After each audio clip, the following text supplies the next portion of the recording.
नहीं खाए गेल में अहाँ के कहलिए लमका लेब की गोलका यह न गड़बड़ भ अहाँ तो व्यक्तिगत बहुत निक आदमी से आप अहू के बुझलिया हमरो बुझलिया एकदम एकदम बुझलिया हां अहाँ समाजो सेवी में बहुत निक रहे छिए ना कतो भोज होय छै मनोज अहाँ पहले हाजिर रहे छिए ई अहाँ के स्वभाव आ व्यक्तिगत कल्चर ई बहुत निक अछि से अहू बुझै छिए हमहू बुझै छिए देखियो जेहन सोसाइटी में रहबे तेहन आके काज आगा बढ़ते तेहन सब कुछ होय छै अहाँ के करना पाद दुआ से बहुत निक रहलैत ह देखियो यदि अहारी में एकटा कमी जे कहलिए लमका लेब की गोलका यह न गड़बड़ भ गेल देखियो लमका लेब देखियो एकटा गीतो आयल छै भोजपुरी में लमका की गोलका लमका मतलब की भेले आ गोलका मिस की भेले से अहाँ एकर कनी मायने मतलब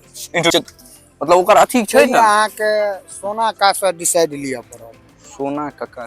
हम नहीं पहचानते हां हां नहीं वो सोना काका सोना बाबा जी हां हां हां वो बहुत माहिर आदमी है माहिर आदमी देखियो माहिर दू प्रकार से लोग होय छै एगो एज के प्रभाव से मतलब व्यक्तिगत मतलब एक्सपीरियंस बेस पर